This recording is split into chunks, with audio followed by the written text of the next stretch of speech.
Minister's proposal. We're now open to the floor. I've got 5 or 6 people. I recall that you need to put your card in and press the button. The light will turn green, but we'll turn the microphone on when we've recognized you. And I think it's important at this stage perhaps to have a point of view from Russia. And so the first person I'll ask to take the floor is Maxim Shevovolenko. Thank you. I have 2 questions for both ministers. My first question goes to Ms. Ursula von der Leyen. This is about to what extent can the German experience of participation in the Normandy 4 be instrumental or, on the contrary, frustrating in mediating internal conflicts in countries like Syria, Iraq, and perhaps Yemen, as it was in the case of Ukrainian crisis. And my second question is for Minister Khalid Al-Obeidi, and that is, what is the unique Iraqi experience so far of participating in both coalitions, the US-led and the 4, that of Iraq, Iran, Russia, and Syria, in fighting Daesh? And what are the positive and negative aspects of this? And what are the likely prospects? Thank you. Thank you very much. We'll take 6 or 7 and then come back to the panel. The next from Germany, Dr. Florence Gaub. Minister, I am particularly glad to see you here this year. It's my 4th time at the Manama dialogue, and every year as a German citizen I was sad to see that the highest level from Germany was not so present here in the Gulf. So you being here for me sends the message, and you underlined that in your speech very much, that Germany has woken up to the so-called Gulf moment. Allow me, however, to be a little bit provocative. A few years ago, when I was still working at NATO, we were seeking foreign officers from Germany to come to NATO's Middle East faculty, and we were told, I quote, the Middle East is not a region of strategic importance to Germany. Clearly this has changed, but is Germany picking the cherries out of the cake when it comes to conflict and war? When you think of Libya in 2011, I think there is a bit of the impression at the international level that Germans only participate in those aspects of war and conflict that it can reconcile with its history and its popular mood back home. How do you reconcile that? Thank you. Thank you, John. I'd like to amplify the very useful question from the Russian delegate and ask specifically about Iran. Many speakers this morning saw Iran's role in Syria as entirely negative. And in Iraq, it's my assessment that Daesh was stopped in its tracks last year as much by the mass mobilization of popular militias as by the coalition airstrikes. But many commentators believe those militias are now more influenced by Iran than by the Iraqi government, and that in many respects they play a negative role. I'd like to ask both speakers if they agree. Thank you very much. Josh Rogan. Thank you very much. My question is a follow-up for the Iraqi defense minister. As was just mentioned, it's a concern in the West, especially in Washington, that popular militia forces have taken an outsized role in securing Iraqi security, in securing Iraq. There's concern in Washington because some of these militias have records of human rights abuses and even terrorism. There's also concern that these militias are integrated into the top levels of the Iraqi security forces and the Iraqi government. My question is, does the Iraqi government control these Iranian-backed militias, or is it the other way around? Thank you very much. I'll take one more in this round from the UK, Toby Dodge. Thank you, John. My question is also to Minister Obeidi. It's a pleasure to see him on the platform here at Manama. I just wanted to ask you about the progress towards building a National Guard. Firstly, whether the plans for the National Guard had actually survived the passage of the bill through Parliament. To what extent did parliamentary scrutiny damage the coherence of that? And secondly, to what extent you think the National Guard can act as both a vehicle for reconciliation in Iraq, but also a vehicle for the decentralization of power away from Baghdad? Thank you very much. I think I'll return now to the panel and ask Ursula von der Leyen to answer the questions first about the Normandy 4, Germany and the Middle East, militias, and then turn to the Iraqi Defense Minister. Minister von der Leyen. Yes, thank you. First of all, if the first question from Russia was a question relating to the Ukraine conflict, and yes, there are severe differences between Europe, the United States, Russia, and what happened in Ukraine. But what we learned is that it was absolutely necessary to solve, in part, the conflict, to find a room for dialogue.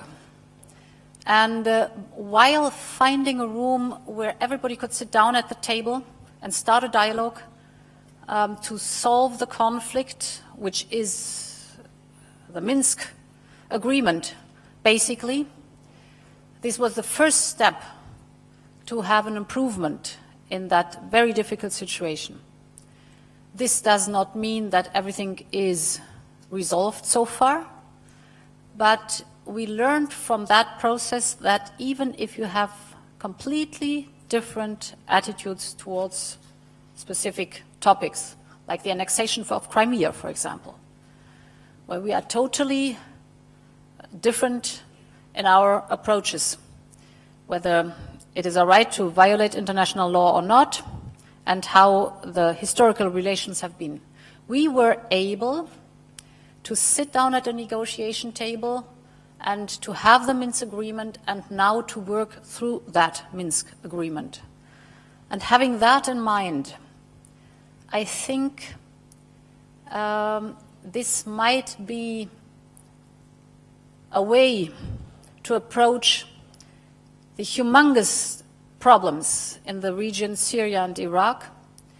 Yesterday in Vienna, we found a room for dialogue where the different actors, and this is not a ranking now when I start with the United States, Europe, Russia, Turkey, Iran, Saudi Arabia, just to name some. Of course, Iraq and Syria.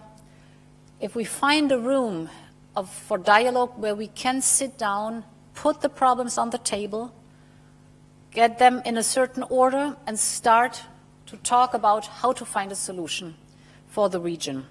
What we have learned in this region is that so many different actors are influencing the conflict in Syria and Iraq with different interests, that if you do not get everybody at the table, you will not find the main common interest, which is how to fight Daesh, or the phenomenon of Daesh, and whom to protect. And therefore, I welcome that yesterday the different 15 countries sat down and did not leave the room within minutes, but sat down for 8 or 9 hours and started a process, even if there are still differences, of course, deep differences, but they started a process of negotiation. Second question from Germany, of course the Middle East is of our great concern. Indifference is not an option, if I may say so. And yes, there was a development of looking at the region over the last years. And if I may look to the future right now, as I pointed out in my brief comments, we share core interests now, common interests. We share them what extremism is concerned, be it Daesh or be it foreign fighters or be it attacks within Europe. It's the same experience we make with extremism, and we have to share our knowledge and experience how to fight extremism at its roots. Second, because of the enormous number of refugees coming to Europe, just to give you a number, since 8 to 10 weeks, 10,000 on average a day in Germany, every single day. And when we all see those horrifying pictures of children drowning and being their dead bodies washed at our shores, we know that we have to sit down together. And this is of great concern of Germany and Europe, to find a solution over time after having defeated Daesh, how to rebuild this region. That is reconciliation between the different ethnic groups. That is stabilization. We've been talking about it 2 or 3 days ago together in Iraq. This is economic development and creating hope for the next generation, for the young people who at the moment are coming in humongous numbers to Europe, that they have a perspective in their home countries to build a future with a decent life, with respect for each other, where they can develop their own future. And that must be our common interest. Therefore, Germany is deeply involved in the Middle East region, and it is of our great concern. Finally, the influence of Iran on Iraq was the third question addressed to me. And of course, we see that there is an influence, as there are many other actors with a lot of influence in Syria and Iraq too. But if I may refer to my first answer, when we see that these different interests are there, the one and only thing we can do is sit together at a table and negotiate about a peaceful outcome. Whether we like it or not, every one of us has to put aside many complaints we have about the other. But if we continue of pointing at others, and there are many with huge differences in their interests in that region. I've counted the different countries. I told you about the different countries. If we are pointing at the others and telling them what they do wrong, and if we do not sit down and find out what is the common interest that we have and how we could find a solution for the region, things will even get worse, and we will have a failing region where Daesh will become stronger and stronger. Our common enemy, our first enemy, is Daesh. And that's what is the starting point to work on an ongoing solution in that region. Thank you very much. Minister Al-Obeidi, you were asked a number of questions, but the two core ones were about the popular militias, their role, and also about progress in building the National Guard. Thank you very much. Concerning the first question,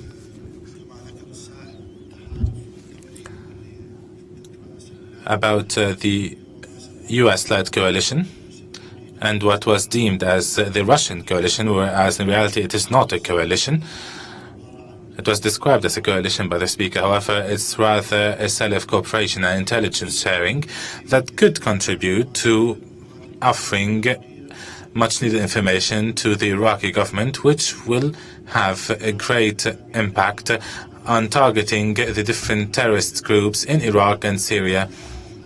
But to this day, there is no military coalition with Russia, and the only international coalition that has presence in Iraq is the international coalition that is currently operational with the approval of the Iraqi government based on its prior request. As for the second question,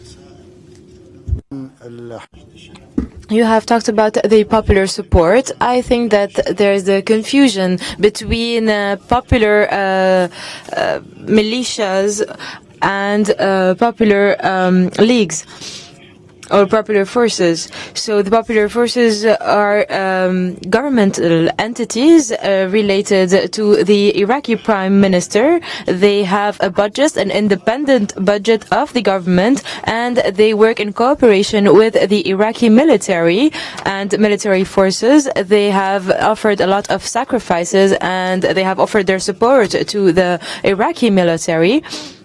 On the other hand, you have the militias, who are armed forces out of the control or the power of the states, and they are persecuted by the state. We refuse to allow militias to work outside of the scope of the Iraqi government. وإحالته إلى مجلس النواب. As for the National Guard, their work is legitimate, and I have to be clear about this. There's a huge conflict about the National Guard in Iraq, inside the political blocs and parties. So I think that the question of the National Guard will evolve very slowly with regard to the conflict that it entails. Back to the floor. I noticed that the two next speakers I will call on are both from the Republic of Korea. Earlier this morning I mentioned the growing geoeconomic and geopolitical links between the Middle East and Asia, and it offers me the opportunity to remind people that I think at one point the Republic of Korea had the third largest armed contingent in Iraq. One or both of the Korean speakers might correct me if I'm wrong, but first to take the floor is Dr. Chung-Min Lee. Thank you, John. I have one question each for the ministers. And to Minister from Germany, you made a very compelling case as to why Germany must continue to be engaged in the region. But as a democracy, you face huge hurdles. So Chancellor Merkel has made a very courageous stance on the Syrian refugee issue. But how long can Germany maintain a domestic political consensus that allows your government to move forward on a sustained fight against ISIS, but also understanding that there are huge economic and social costs of accepting more refugees into Germany and more broadly into the EU? And to the Minister from Iraq, sir, the U.S. has spent some $25 billion retraining and reformatting the Iraqi army since 2003.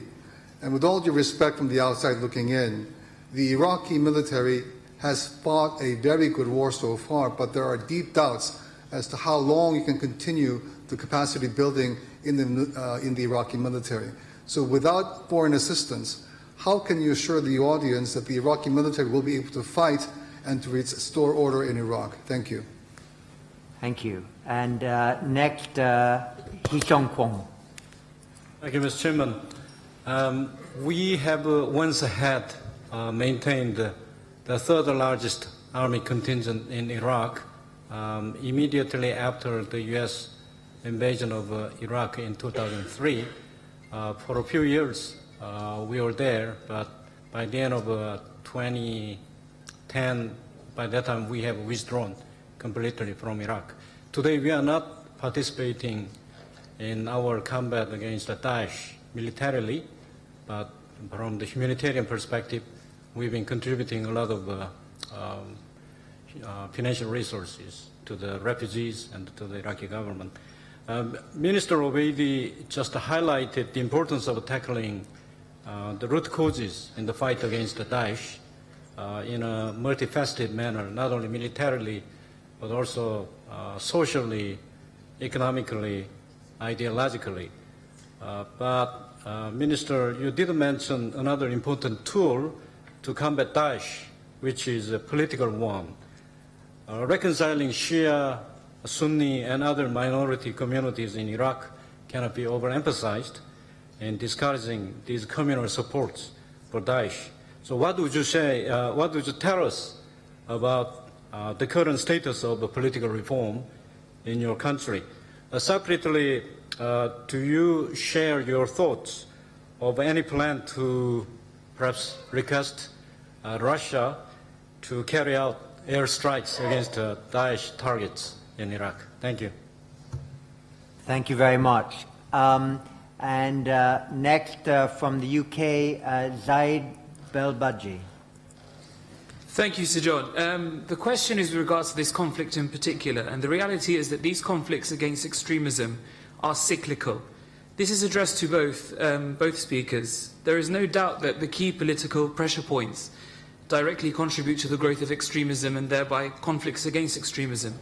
So what is the most urgent thing that's needed to implement a long-term solution to stop these conflicts arriving cyclically? Because there is a pattern to this. Thank you. Sorry, just to clarify, can you describe what you think is the pattern to these cyclical conflicts?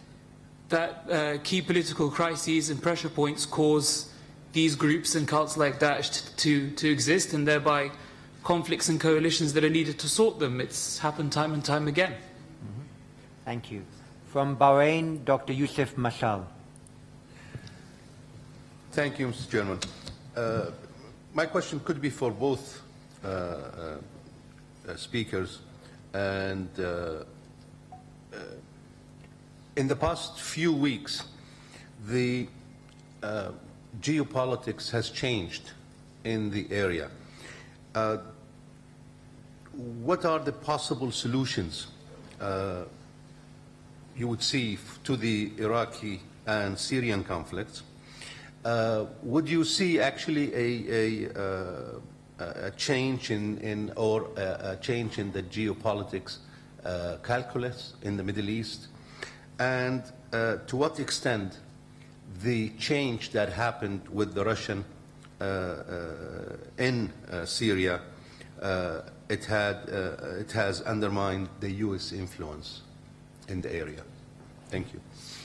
Thank you very much. I think if there are no other interventions at present, then I'll return to the panel. I might ask Minister Obeidi to take the questions first, and then Dr. Ursula van der Leyen. I might add a question to those that have just been asked to each of them.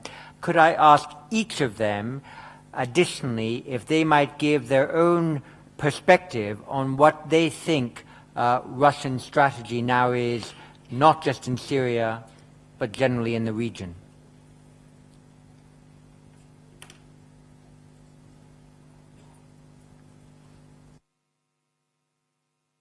Minister Obeidi.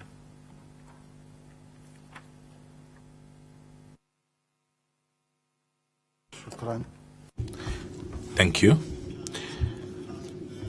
Turning to the first question about the U.S. expenditure on rebuilding the Iraqi army of approximately $25 billion, and what are the perspectives of rebuilding the Iraqi army without foreign assistance. As a matter of fact, the Iraqi army has gone through a very difficult period. The problems of June 2014, where the Iraqi army has lost much of its military capacities. Its financial capacities were as well squandered. It was a loss of approximately $27 billion. And about 5 military brigades were dismantled. As a result, the different military and political leaderships in Iraq reconsidered the best way to reconstruct the army. However, the Ministry of Defense and the higher Iraqi leaderships were faced with the lack of financial resources, especially amidst the latest crisis due to the decrease in oil prices. And it's quite difficult to rebuild an army while fighting at the same time. Currently, the Iraqi army, all of its units are engaged in operations on the ground, and we need to build new, large-scale and well-equipped forces. The U.S. assistance has a great impact and effect on rebuilding the currently available forces, of course, but without additional international aid, I think it would be quite difficult to reconstruct the army to the level that is needed, especially that we are in a state of ongoing war, where we are losing much of our resources, and it's fast training than any conventional war that we've seen in the region before. So the Iraqi army is in need of any kind of international or regional help. And to be very clear and honest, I mentioned that in my speech earlier, I truly hope that everyone becomes aware that Iraq, the Iraqi people and the Iraqi security forces are fighting terrorism on behalf of the world. This is why it's the duty of all countries of the world, especially the regional neighbors, to assist the Iraqi government in rebuilding the Iraqi army so that it would be able to undertake its missions in the current period. In spite of all of these difficulties, that being said, the Iraqi army was able to regain confidence, and it was able to restructure itself internally. The Iraqi army very recently was not able to confront the terrorist groups. Today it's fiercely fighting these terrorist groups, and it's able to halt their progress. However, it still needs the help of friendly countries and the countries of the region as a whole. The second question by the speaker from Korea. He talked about the Korean participation in Iraq and the Korean assistance at the humanitarian level to Iraq. We thank Korea for that, of course. As for the reforms that were adopted by the Iraqi government, I think these were quite impactful and important. They are under implementation, and they will have a great positive impact as well on the different economic, political and military events in Iraq. There is a great deal of acceptance of these reforms at the grassroots level. Of course, there are some obstacles, some hindrances at the level of these reforms. However, we often review them and try to adapt them as needed. Things are going as planned. In reference to requesting Russia to conduct airstrikes, to this day we have not requested that or any other type of direct military assistance. But as I've said earlier, Iraq is always in need of assistance, and assistance that comes from any country should not come linked to a specific set of conditions. We have constants that we will not let go of on Iraq, namely not interfering in the internal affairs of Iraq and respecting the solidarity and sovereignty of Iraq. If assistance respect all of that, then we commend any kind of assistance that would allow us to fight ISIS more efficiently, and this will ultimately serve the interests of the entire world in Iraq. The third question was about the geopolitical changes mentioned by Dr. Youssef Mashal. I think these are all taken into account. However, I think you mostly concentrated on the impact of the Russian interference in Syria. If the Russian interference in Syria is for the sake of combating terrorism and defeating the terrorist cells, I think it will have a great impact at the geopolitical level in the region. However, if it aims targeting other parties, I think it will have a great negative impact, especially on Iraq, as if other parties other than ISIS are going to be targeted, then this will simply reinforce ISIS, and this will have a great negative impact on Iraq. We're still waiting to assess the Russian performance in Syria and not in Iraq, and we'll take a position based on the future developments. Thank you. Before I turn to Ursula von der Leyen, I notice there's one more comment or question from the floor, so I'll ask Alia Mubayad to pose that question or make that comment now. Thank you, Dr. Chipman. It's a question to Minister von der Leyen regarding basically one of the core interests you've emphasized. I go back to the economic issue. Clearly, I mean, the outlook for the region, presumably whether to accompany basically containing the economic cost of conflicts or planning for a post-conflict reconstruction and development period, would by all means be in very large numbers. And we all know that whether Europe or for that matter even the rich Gulf countries in the current global environment have other priorities to allocate to.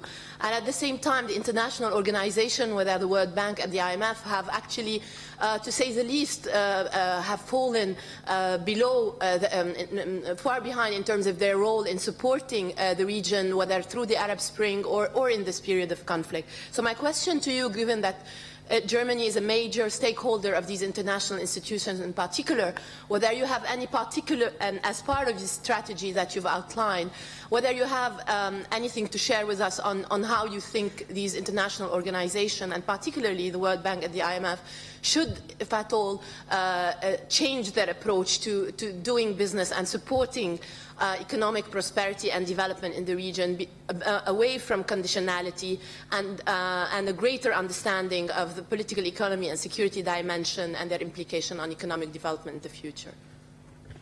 Leah, thank you very much. Ursula von der Leyen. Thank you.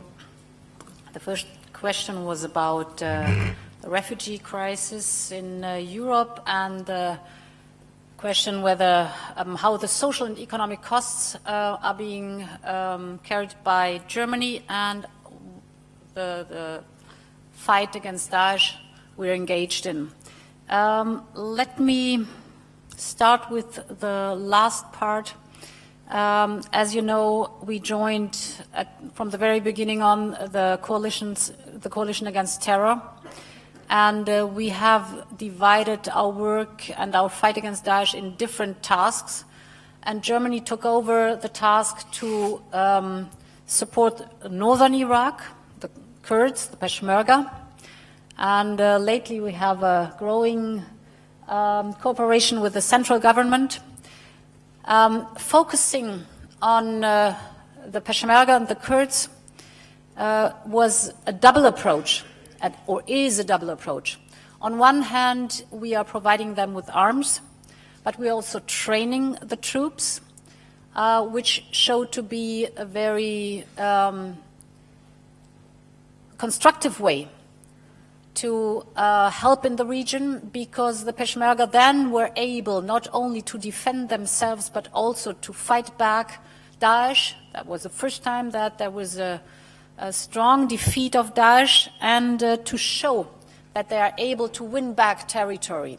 Second part, they were able to protect themselves, but also 1.5 million refugees they do have within the northern part of the Iraq. Therefore, we do not only support the northern part of the Iraq with arms and training, military training, but also it's the triple amount by humanitarian assistance.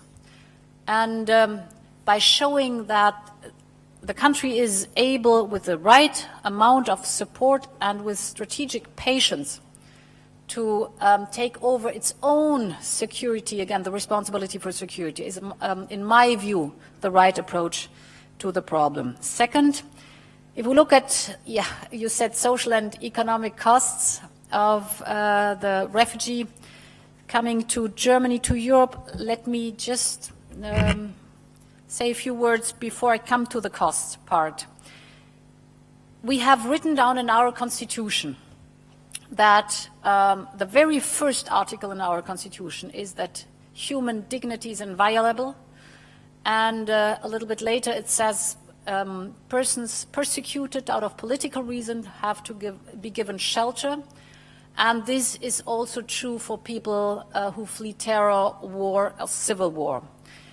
So we will not slam the door in the face of the refugees. This is for sure, because this is out of our whole constitutional existence. It's one of our core values to give shelter to people who really need it out of the reasons I was just quoting. This is topic number one. Topic number two is those who come for other economic reasons, for example, from the West Balkan, we send back. This is the first approach in Germany that was necessary to tell to the public that we really give shelter to those who need help, but to those who come out of economic reasons, they cannot stay in our country. Second, we need a European solution. We are 500 million Europeans, and Europe once was created to be able to solve problems that the single member state is not able to solve anymore. And if we go back to this core interest, combined with solidarity, which is not a one-way street, but solidarity means that in tough times we share burden. That is a process that Europe now has to learn what the refugees are concerned. So it is extremely important for us to learn to have a distribution process and fair burden sharing what refugees and the following costs are concerned. But I must also add, if we do it right, I mean by immediately starting to give access to language training, to give access to education, to give access to the labor market, to make sure that every refugee has to abide by the rules as every other European citizen too. If we do it right from the beginning on, we are convinced that over time, it might be of benefit for both sides, because you have a huge amount of refugees coming or fleeing terror, Daesh terror, and coming with the willingness to make something out of their lives. And whether they stay forever or whether they go back home to Syria and Iraq. The moment we invest in their education and in their ability to get integrated, they will develop a entrepreneurship and a willingness to be of benefit for the country, or to bring back the knowledge they got to their home countries when it's time to go back again, when there's peace again, where we all will benefit out of it. And this is the reason why we do that the way we do it. Third point, of course, we have to make sure that in the refugee camps, in Turkey and Jordan and Lebanon, conditions are decent. We all know that at the beginning of the year, the World Food Programme and the UNHCR had about $30 per refugee per month. In summer, because the World Food Programme did not have enough money anymore, it had to be cut down to $13.50 per refugee per month in the refugee camps. And you can imagine that if the pressure gets too high, the pain is too strong, people just take their children and leave. And therefore, the third step following the domestic and the European part is taking care of the refugee camps. This is not only a German task, it's a task for the whole world, that the UNHCR and the World Food Programme is financed, but we have to insist on it. And the fourth, and you might put it as the first task, is of course to ask for the root causes, why people leave their country. Nobody leaves its country, his country or her country deliberately if they do not have to. And this is, of course, then we're back to the origin of our discussion. This is, of course, the terror, the war, the civil war, and the terror of Daesh in Syria and Iraq we have to fight. Second question was about, I have to get my papers right, the pattern of conflicts. There are certainly many reasons for the type of conflicts we see, but one pattern I see is a lack, if you have a lack of inclusiveness in the government, this is the breeding soil for extremism to grow. If you have a group that seems to be excluded within a country, within a population, this is the ground where extremism can grow. And therefore the goal must be to reinstall and to encourage an inclusive government. That's one of the reasons why we share a lot with the Iraq central government, because I highly honor and appreciate the approach to have a Sunni, a Shia, a Kurd part within the government, as difficult as it is, and I feel it every time when I'm there. But I have high respect for the daily struggle to find a common ground, to find a unanimous approach towards the problems that are in the country. That is inclusiveness as it should be, knowing that it is difficult. Third question was about Russia and the coalition. Well, I can add to your words, dear colleague. You know, when Russia announced it would enter the conflict to fight Daesh, IISS, we applauded. What we saw was around about 20% of the airstrikes went against Daesh, 80% were other goals, they were aiming at different groups. To be honest, it was the same with Turkey.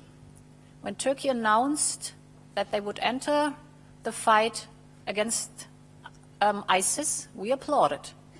But it was highly irritating when we saw that many airstrikes were directed against the PKK.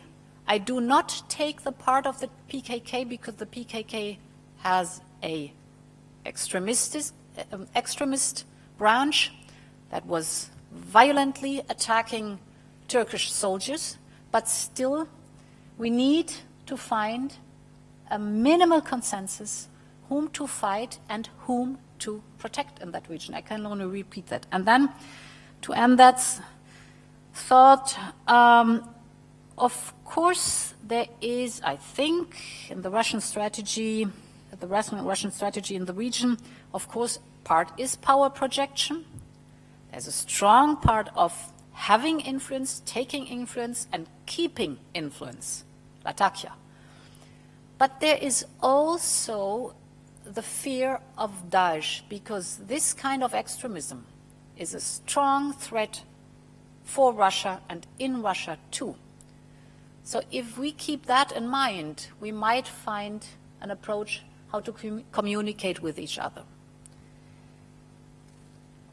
Last but not least, the last question was post-conflict scenario.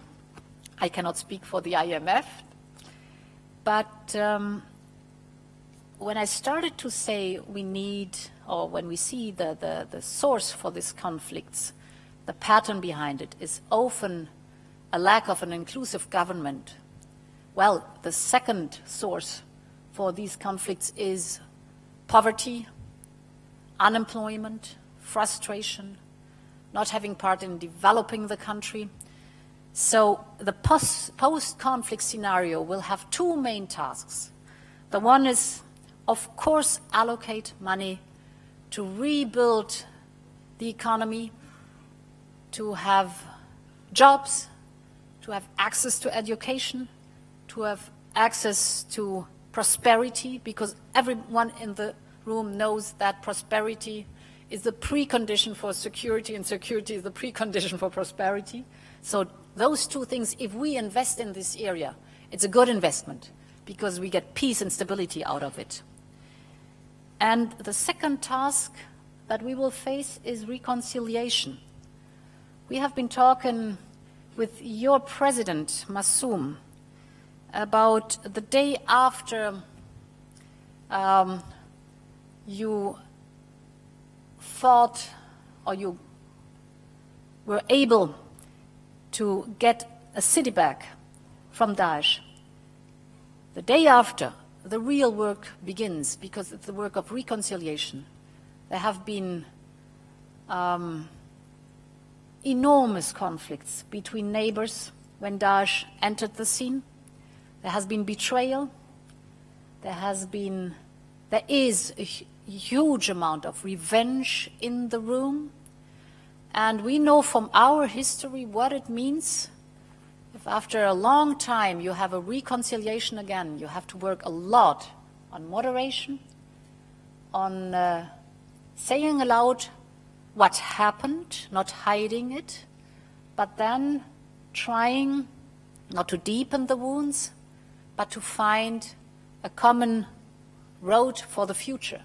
So economy and reconciliation will be the main task, and if we can help, it is a noble task to help.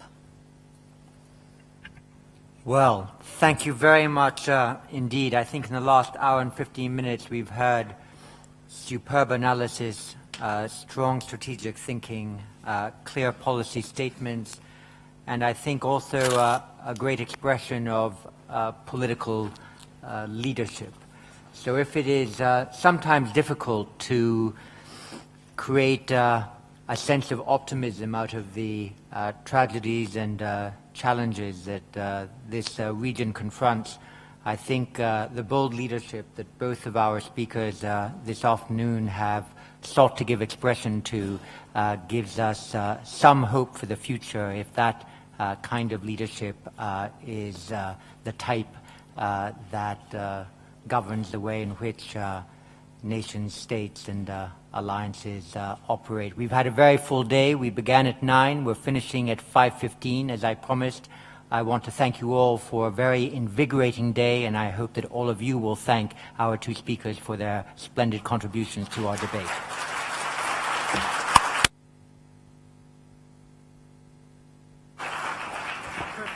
Perfect.